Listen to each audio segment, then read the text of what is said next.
Okay. Hypothetically, let's just say Steve Jobs didn't die of pancreatic cancer years ago. Let's just assume he's been alive this whole time. If he lived long enough to see the iPhone 11R, if he saw this phone, it would give him cancer and he would still die. Want daily tech news in a way that doesn't suck? Of course you do. Hit that subscribe button and turn on notifications so you don't miss the next episode. Welcome back to Front Page Tech, of course, show that gives you all these tech news from one geek, that is me, to another, that is you. Happy day. I have no idea what day it is. And really, let's be honest, doesn't matter. Doesn't even matter. All right, story numero uno, number one for the day. Let's talk about the iPhone 11R. Such a bad name. The iPhone 11er.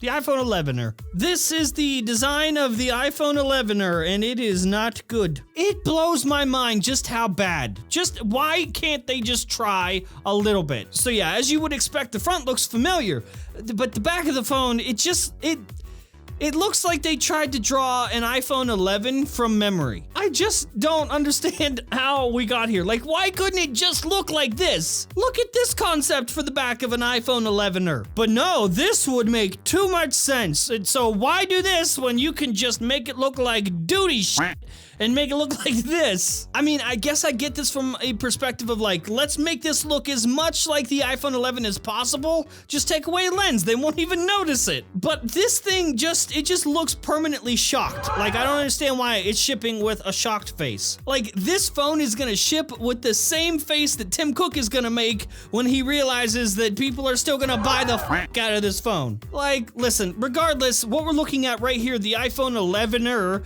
is going to be the best-selling iPhone, probably the best-selling smartphone, period, next year. Well, I guess like the last bit of this year and next year. And hang on, before you open your mouth, remember what you told me last year about, no, John, you're wrong. The iPhone XR will not be the best-selling phone. Well, here we are. Yep, there it is.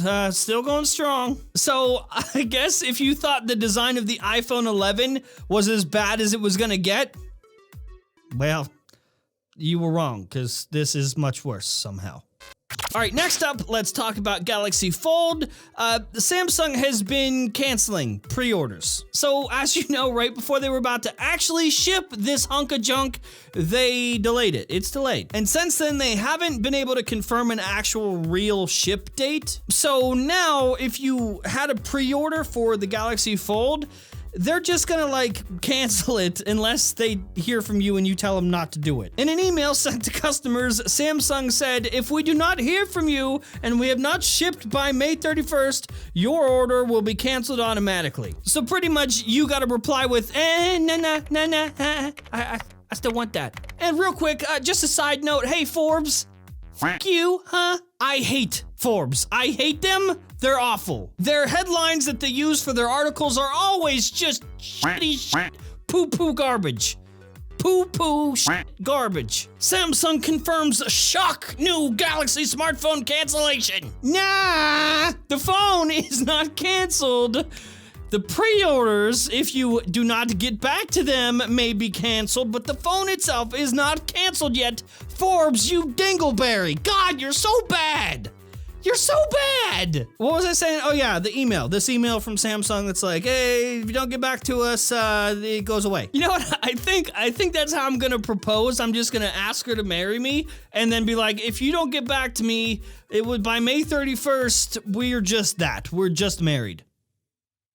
If you don't tell me no, then yes. All right, so I'm gonna sneak this in right at the end of the show. A lot of you have been asking me about my opinions, my thoughts on the Pixel 3a and 3a XL. Those are awful names, per usual, but I will give you those thoughts that I have. What? I think there is a case for making phones that are good enough. And that is exactly what the Pixel 3a and 3a XL are. They're good enough. The compromises for this device are all in the right areas, and unlike a lot of other budget phones, they do not sacrifice in areas that the average consumer, that regular people, would notice. Like, for example, suddenly for just $400, You got the best camera on the market? Like, for real? Like, listen, this phone is gonna sell so well for Google, so ridiculously well, in fact, that I bet that Google will have to change their sales strategy, period, when they see how well this phone sells. Like, maybe Google did this to align a device for them that is in the same market of like a Galaxy S10e or an iPhone XR, though this is much cheaper. But instead of competing in this area with other companies, I think in reality they've just competed with themselves in the best way possible. Google makes Android. They make the software. That's exactly what they should be relying on, not hardware. Make a phone that is good enough, that gives the average person a good enough software experience at that sort of price, and you got a home run with these things. So with the Pixel 3a and 3a XL, I think they've effectively made the Pixel 3 and 3 XL just not matter anymore, and that is totally okay.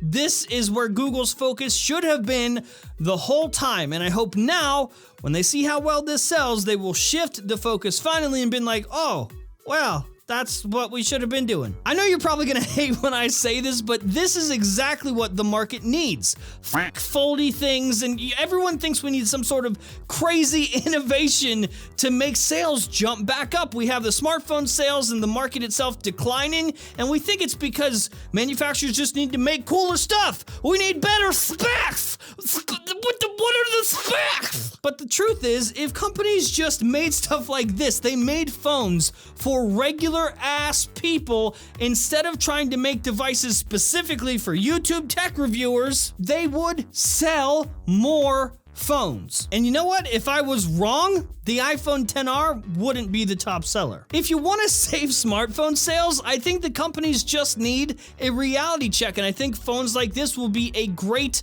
reality check. The market right now does not need innovation, it needs compromise. It needs these companies to meet them halfway. I'm trying to help you.